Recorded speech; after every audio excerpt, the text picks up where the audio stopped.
bienvenue dans l'émission Paroles de femmes. Cette semaine, nous parlons des différences entre les hommes et les femmes et aujourd'hui, nous allons particulièrement parler de la femme et des différentes saisons hormonales de la femme. Ça fait longtemps qu'on voulait faire une émission sur ce thème parce que ça fait partie de la vie de la femme et malheureusement, on n'en parle pas vraiment beaucoup et beaucoup de femmes sont finalement très ignorantes même de ce qu'elles-mêmes vivent et elles le subissent. Et je crois qu'aujourd'hui, avec toi, Stéphanie, on va découvrir ce qui se passe finalement dans notre corps. Et le fait d'avoir cette information, le fait d'avoir la connaissance, ça va permettre de pouvoir comprendre quelquefois, mais qu'est-ce qui m'arrive? Pourquoi est-ce que je suis comme ça? Pourquoi est-ce que je vis ça? Et vraiment, je crois que cette connaissance va apporter beaucoup d'éclairage et va aussi pouvoir permettre à certaines femmes de mettre leur foi tout simplement en action, de comprendre que c'était pas des malédictions, des machins, des ceci et des cela, que quelquefois, ce sont les hormones. Oui. Tout simplement. Alors, c'est ça. Ce sont les hormones, tout simplement. Merci, les filles, parce que je trouve ça vraiment génial qu'on puisse prendre le temps d'en parler. C'est pas partout. Pourtant, les femmes, hein, on sait que ça fait quand même partie. Dieu nous a créés avec corps, âme et esprit, mais bien sûr, avec tous ces changements qui sont hormonaux. Et vraiment, j'apprécie votre ouverture. Et je vais prendre un témoignage personnel en commençant sur vos hormones. C'est pas vrai? Alors, on a demandé à des personnes de votre équipe. Alors, juste, on va parler. On s'est laissé hier en parlant des différentes saisons qui affectent notre communication. Et la communication aussi va être. Notre communication, elle est affectée par notre état d'esprit aussi. Donc, juste pour vous rappeler, on a parlé le célibat. Hein, c'est une saison de notre vie lorsqu'on est célibataire, lorsqu'on est jeune marié. J'ai mis ça, jeune marié, entre 18, 25, 30 ans. Hein, ça peut être plus aussi, mais bien entendu. Jeune maman, tu sais, quand tu as des jeunes enfants, 20, 30 ans. Après ça, je dis femme dans une saison de carrière ou d'activité, 30, 45 ans. Tu sais, c'est un peu... Les enfants sont plus vieux, donc on a une autre saison de notre vie. Et là, on arrive dans la saison préménopause, ménopause, le nid vide. Et là, on est aussi dans une... Quand même, maintenant, on est très actif à 40, 50, 60 et même 70 ans. Mais tout ça est influencé par des changements hormonaux. Et quand je vous dis changements hormonaux, je voudrais que... J'aimerais ça qu'on parle des vraies affaires. Parce que, honnêtement, je sais que vous êtes des femmes extrêmement spirituelles et toutes les femmes qui nous écoutent sont extrêmement spirituelles. Mais il y a une période, vous savez, dans le mois, à 14e jour du mois, c'est lorsqu'il y a l'ovulation. C'est un moment qui peut être assez difficile. Et je dis, pourquoi il faut le démystifier? Parce que les changements hormonaux, ça affecte nos relations dans notre maison, avec notre mari, peut affecter des relations au travail quand tu vas pas bien et peut affecter notre vie spirituelle. Moi, des fois, quand... là, c'est une autre saison pour moi. Mais lorsque j'étais dans cette saison de ma vie-là de syndrome prémenstruel, moi, je suis transparente et des fois, j'avais une lourdeur, Seigneur, on dirait que je devenais... j'avais la foi, mais plus difficile à les prier, plus difficile à combattre. J'étais affectée un petit peu. Dites-moi que je ne suis pas la seule qui a déjà vécu des choses comme ça. Vous me regardez comme si... je ne vois pas du tout de quoi tu parles. Non, bon, alors, mesdames, je vais continuer avec vous, celles qui sont honnêtes et transparentes. Alors, suivez-moi, laissez-les tomber. Hein, sinon... Mais moi, je dirais, par exemple, que ce que j'ai remarqué, c'est aussi les PMS, c'est ça, le syndrome prémenstruel. Des fois, même dans tes choses d'humeur, tu es peut-être une personne d'avoir une humeur tranquille, puis c'est comme il y a quelque chose qui t'irrite, tu réagis fortement, et c'est plus tard quand tu regardes... Tu parles pas de toi, là, tu parles de quelqu'un que tu connais. Ben, je parle de moi. Et que plus tard, tu regardes, ben tiens, c'était... Ah, c'est ça que ça veut dire. Tu dis, plus tard, mais pourquoi on le ferait pas avant? C'est-à-dire, sachant que c'est une période difficile, pourquoi ne pas éviter de tomber dans le piège? Et ça ne veut pas dire non plus que c'est une carte blanche, mesdames, pour dire, ben là, j'ai le droit, je suis dans mon syndrome prémenstruel, donc endurez-moi. Parce qu'on peut aussi, puisqu'on le sait, on peut... est-ce qu'on ne le vit pas chaque mois non plus? Oui, mais moi, ce que je voudrais juste dire aux femmes, c'est que c'est pas... Des fois, on a de la misère à constituer dans ma tête. Et savez-vous, il y a 75 des femmes qui sont atteintes syndrome prémenstruel. Et quand on parle de ce syndrome-là, ça a des symptômes qui sont somatiques, physiologiques. Tu peux avoir mal au ventre. Tu peux avoir aussi des symptômes qui sont affectifs. Tu as plus la larme à l'œil, tu es plus triste. Et bien sûr, comportementaux, parce que ça influence comment tu vas te comporter. Mais quand tu regardes les statistiques, 75 des femmes sont atteintes. Dans ces 75 %-là, tu as 50 des femmes qui sont quand même affectées de façon modérée et 35 auraient une perturbation de leur vie sociale. Donc, si tu regardes à ça, ça fait quand même beaucoup de femmes où modérément, on est à 50 ou que ça t'affecte vraiment dans ton comportement et 5 à 10 qui auraient vraiment des perturbations qui sont très, très, très, très sévères. Il y a des études qui disent, c'est vrai, que dans les prisons pour femmes, qu'il y a des femmes qui ont commis des meurtres, ça s'est produit statistiquement plus fréquemment quand elles étaient dans un syndrome prémenstruel. Ah ouais? Donc, ça affecte vraiment de l'agressivité, des comportements. Et je veux aussi préciser, puis peut-être que... Et ça, c'est des choses... Du coup, ça fait peur aux gens. C'est super ça. Le mari a peur jusque-là. C'est ce que je vis à chaque mois, moi. J'ai peur de me faire tuer, tu sais. Ce que je veux, on en rit, mais c'est pas toujours drôle. Ouais. Et même, je voudrais le dire, et là, c'est le côté plus médical, mais il y a un trouble qui s'appelle la dysphorie prémenstruelle, qui c'est une forme sévère de ce syndrome-là et touche quand même 8 de la population des femmes. Et ça s'appelle trouble dysphorique prémenstruel. Et c'est important parce que quand j'ai lu, les médecins disent très peu de femmes vont venir consulter pour ça, mais c'est tellement important que ça emmène les femmes dans un état de dépression et de problèmes de santé mentale. Ça peut être un déclencheur de la santé mentale si on a une fragilité. Donc, je pense que comme femme, et je veux pas qu'on mêle... Vous comprenez-vous ce que je veux dire? C'est physiologique. Dieu nous a créés avec ces hormones-là. Et dans quelques instants, on va regarder pourquoi je peux vous dire que c'est physiologique, parce qu'il y a un lien avec les variations de l'hormone. Il y a le syndrome prémenstruel, mais il y a aussi le bébé blues, vous savez, le postpartum. Mais ça aussi, vous allez voir, il y a beaucoup de femmes, 80 ils vont avoir une influence de façon modérée, mais 80 des femmes vont avoir un bébé blues, mais tout dépendant. Il y en a qui peuvent vraiment aller littéralement en dépression, et ça, il ne faut pas le sous-estimer. Et je ne sais pas vous, mais moi, à mes 2 enfants, ça m'a fait la même chose. J'ai eu le même moment. Mon mari est allé chercher la voiture. J'avais le petit lit, tu sais, le siège d'auto. Mon bébé était là. Et à l'hôpital où j'étais, je me suis assise avec le bébé. Et j'étais assise là. Et je me suis mise... Pourtant, je connais Dieu, j'aime Dieu. Je sais que Dieu est avec moi. Je vais prier. Tu comprends? Mais c'était plus fort que moi. J'étais assise là. Puis là, je me dis, je serais jamais capable. Je serais jamais capable. T'sais, et j'ai compris pourquoi. Parce qu'encore là, il y a une chute de ces hormones-là. Et ça, c'est important aussi de dire, il y a des femmes peut-être qui écoutent l'émission, des jeunes femmes, puis ils disent, je sais pas qu'est-ce que j'aime Dieu de tout mon cœur. Je suis pas capable, Stéphanie, de m'en sortir. C'est plus fort que moi. Je me sens triste et déprimée. Il y a des solutions à ça. Il faut, premièrement, mettre, on le dit depuis le début, des mots sur les mots. Il faut s'arrêter de dire, hey, c'est peut-être ça que je vis, moi, depuis que je viens d'accoucher. C'est peut-être ça. Je sais qu'on entend parler, mais on dirait que des fois, on est à l'abri de ça. Nous, ça ne peut pas nous arriver, mais ça peut nous arriver. Et l'autre chose que je veux parler, c'est la ménopause. Et ça, je ne parle pas parce que je sais c'est quoi, là. Je parle aussi parce que j'ai lu ça dans un livre. T'es bien trop jeune, Stéphanie. On est bien d'accord, t'es bien trop jeune pour ça. Et je veux le dire parce que la ménopause aussi, il y a cette variation d'hormones-là, va avoir des effets qui vont... Et ça, c'est un classique, j'invente. Vous savez, tout le monde entend ça. Les femmes qui ont la ménopause, qui ont des bouffées de chaleur. Mais cette baisse d'hormones-là va amener comme une vasodilatation, ce qui fait que la nuit, les fameuses bouffées de chaleur, sont incommodantes. Mais plus que ça, c'est-à-dire que 80 des femmes ont ces bouffées de chaleur-là. Et il y a une portion de ces femmes-là qui, ça va les faire glisser dans la dépression. C'est un symptôme, j'aime pas dire le mot, c'est un effet, un symptôme qui peut faire que beaucoup de femmes vont vivre, surtout la ménopause, hein, c'est le nid vide, tu as la mi-temps de la vie, qu'est-ce que j'ai accompli, qu'est-ce que j'ai fait, mes enfants sont partis, à quoi ma vie sert. Puis ajoute à ça un facteur hormonal où, avec des bouffées de chaleur, tu as de la difficulté. Non, mais c'est beau être une femme. Je veux juste vous dire ça. C'est la plus belle chose qu'on a. Et en plus, tout ça, ça nous donne le privilège de donner la vie. Tu comprends-tu? Donc, mais je fais des blagues. C'est beau être une femme, mais il y a quand même ce facteur-là.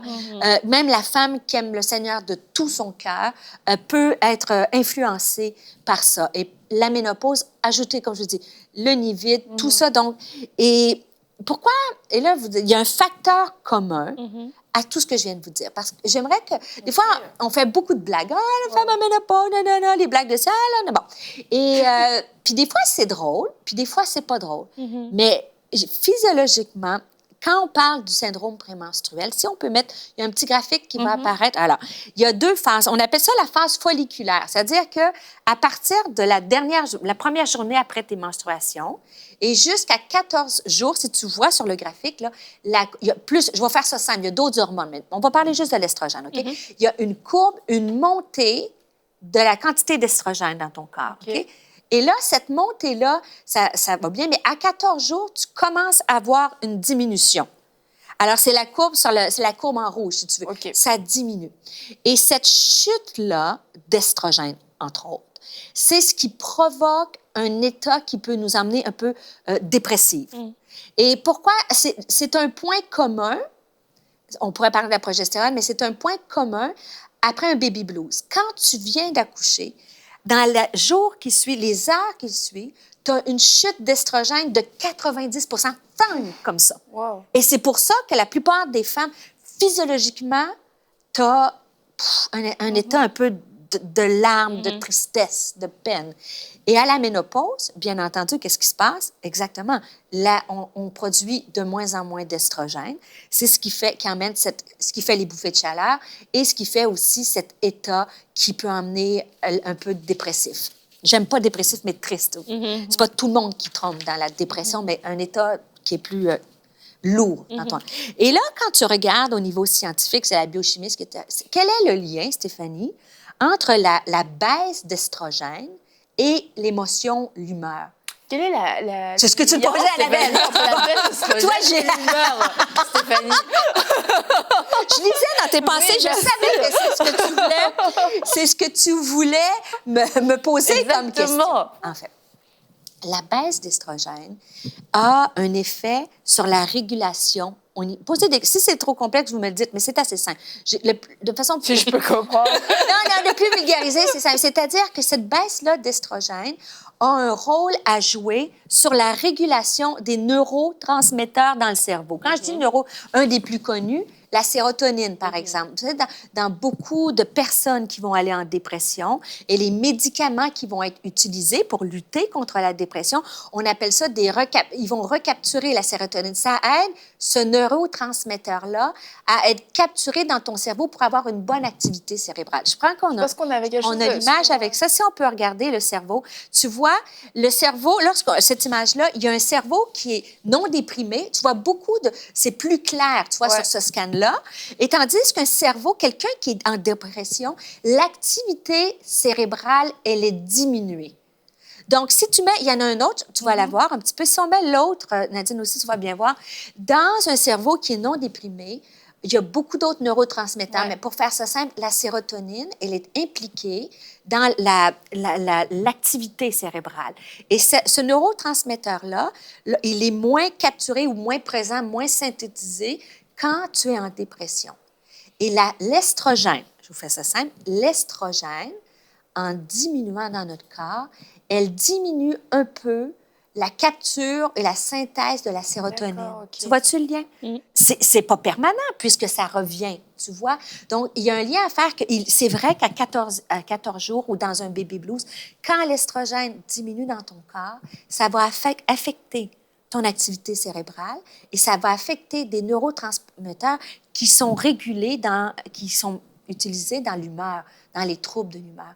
Donc, c'est pour ça que je veux qu'on s'arrête un instant et on dit, bien, ce que je vis, là, je le vis, c'est vrai. Je ne suis pas complètement à côté de la plaque. Ces symptômes-là, ils sont réels.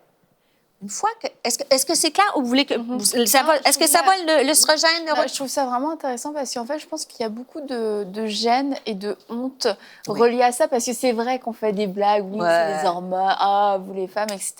Mais quand il y a, je veux dire, au-delà de la petite humeur, etc., mais quand ça provoque vraiment un mal-être, puis qui revient, qui est constant, qu'on n'arrive pas à exprimer, on n'arrive pas à l'expliquer, et puis on va se dire, bah attends, c'est pas parce que je vais avoir mes menstruations, qu'est-ce que je vais aller dire, tu vois, c'est ridicule. Et il y a beaucoup, je pense, de honte et de gêne reliée à ça, et je trouve ça bien aujourd'hui d'en parler, puis de le démontrer finalement scientifiquement que c'est ça, c'est qu'on n'est pas folle. Et je pense qu'il y a beaucoup de femmes, elles se sont dit, bah, est-ce que c'est moi qui m'invente ce genre de choses?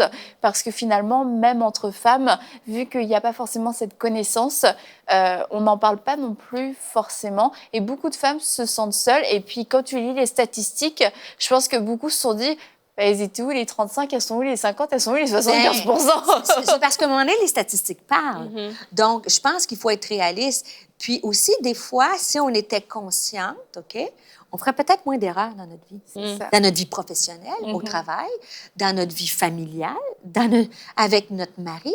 Si un homme comprend bien ça, il peut peut-être se dire que ben, cette période-là, je vais faire attention à ma femme et je vais peut-être lui dire « je te comprends un peu souvent. plus.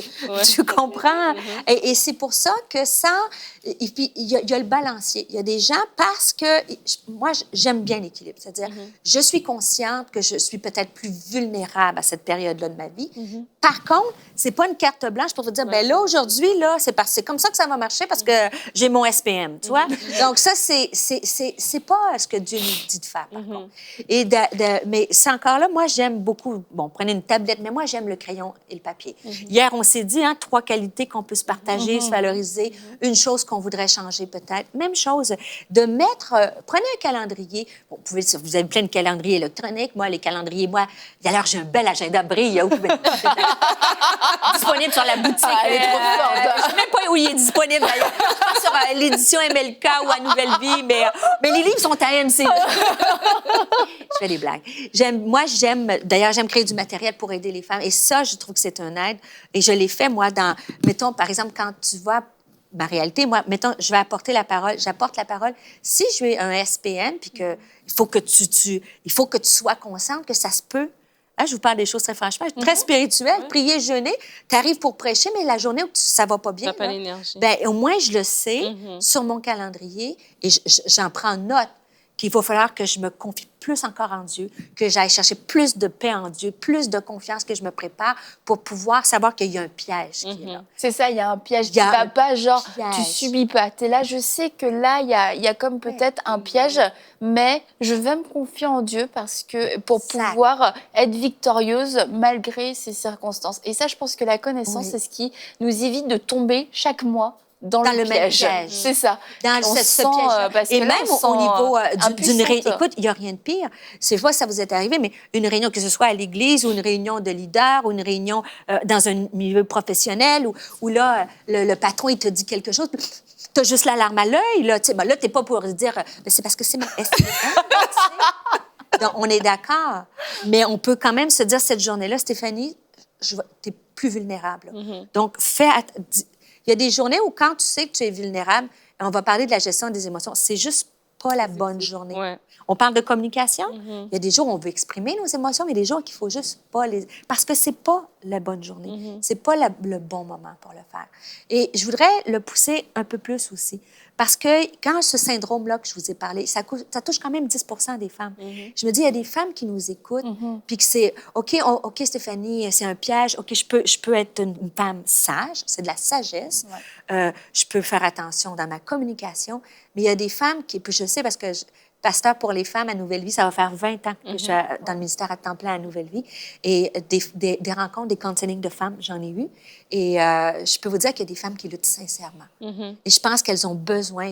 Et tu vois, prendre le temps de venir ici, c'était une des choses, d'avoir une voix puis de dire, ce que tu vis là, t'es pas dans ta folle tête. en ce moment. Ouais. Mais t'es pas obligé de rester là. Bien sûr, quand on se parle, les filles, la prière, pour moi, je le mentionne pas parce que c'est la première chose, c'est la clé de base. Lire ta parole, la prière. Mais à un moment donné, ça suffit pas dans le sens que c'est comme si tu as un problème de diabète, tu comprends? Tu vas aller chercher... Tu sais, t'as beau être le meilleur chrétien, si tu es diabétique, ça prend de l'insuline, tu vois? Donc, c'est la même chose. Si tu es une femme qui lutte avec un syndrome sévère, puis que tu te sens glisser vers une dépression, il y a de l'aide. On peut consulter un médecin, bien sûr avec la prière et avec des amis du conseil. Et je veux parler des femmes aussi qui ont des baby blues. Il y a des femmes, j'en ai rencontré, vous savez, un baby blues, là, ça peut être paralysant pendant des années. Certaines peuvent être prises dans ça pour un dérèglement hormonal et elles ont besoin d'aide. Et je pense que comme grande sœur pour certaines, maman pour d'autres, amie, c'est de dire... Hey, Elle n'est pas les dents grand-mère. Pas encore. Mais bientôt, je pourrais, là. Mais non, je me dis... mais tu comprends un peu ce que j'enlève les lunettes? C'est mes copines, ils me disent, on peut rire.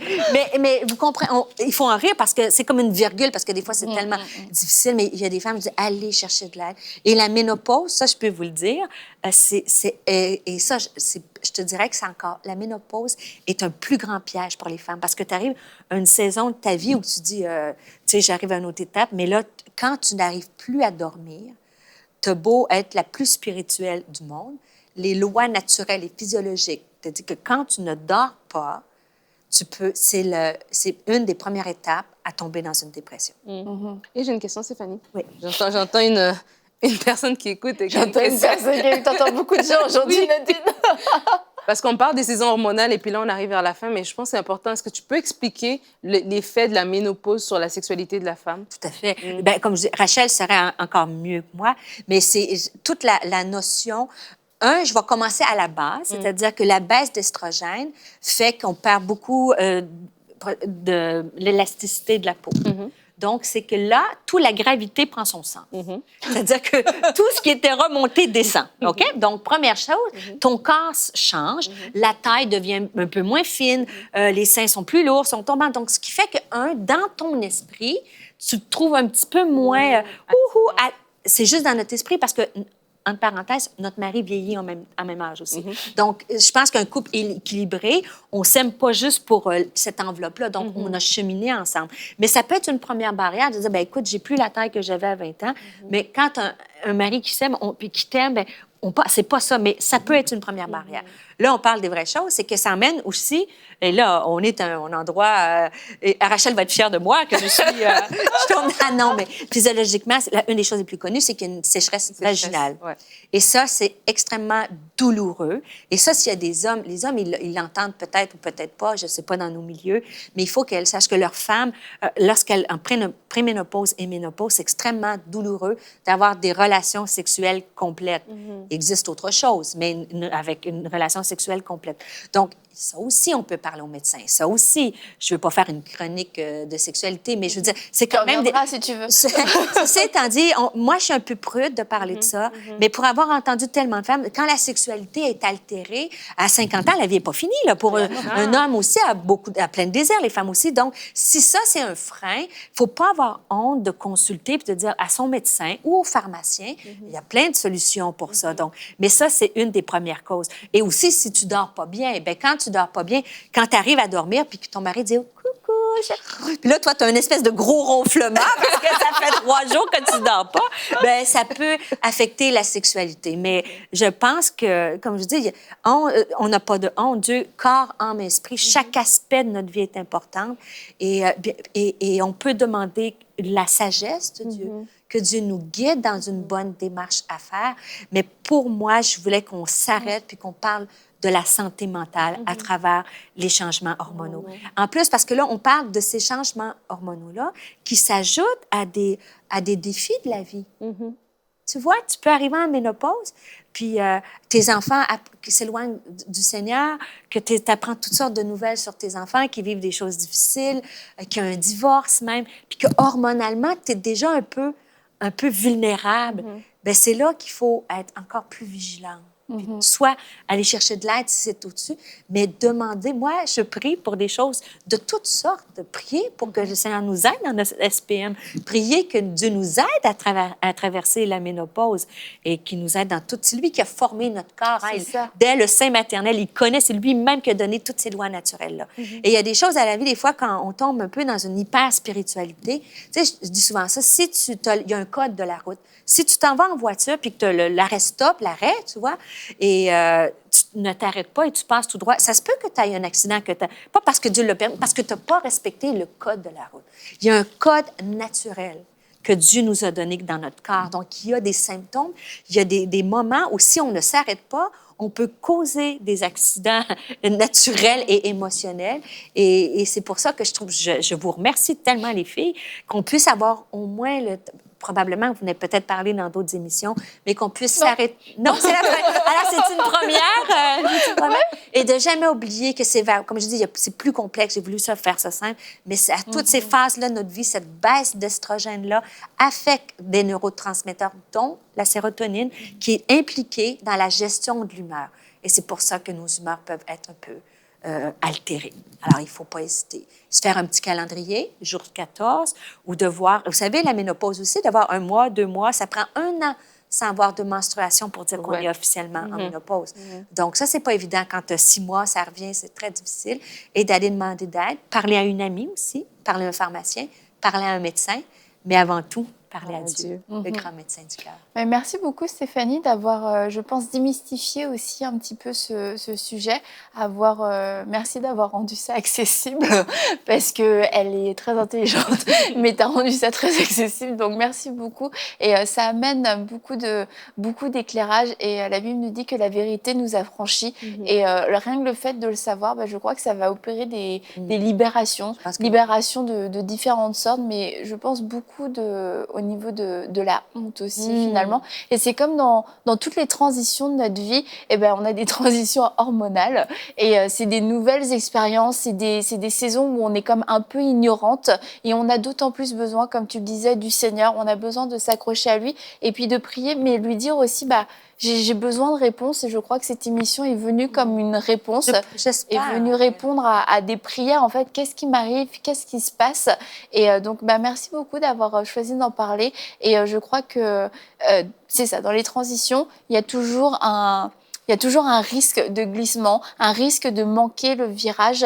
Mais dans ce genre de transition, quand on parle de ménopause, par exemple, je crois que la connaissance permet de prendre le virage avec sagesse, avec intelligence et aussi avec foi et de pas justement soit arriver trop vite, non, la ménopause n'existe pas pour moi, ou alors de la subir et de se la prendre en plein fouet et puis finalement qu'à 50 ans ou un peu plus tard, ce soit comme un arrêt dans notre vie parce que à 50 ans, comme tu l'as dit, il y a encore beaucoup d'années à vivre et le Seigneur nous a créés comme ça, donc il l'a pas créé comme un arrêt, il l'a créé comme une étape et on doit passer victorieuse. On doit, comme les étapes de la grossesse, etc., même si on a vécu des après-grossesses, des postpartum difficiles, etc., mais le Seigneur nous a donné la victoire et avec lui, on va les traverser, on va réussir à les traverser, mais je crois qu'on a besoin de connaissances. Exactement. Alors, merci beaucoup d'avoir apporté de la connaissance.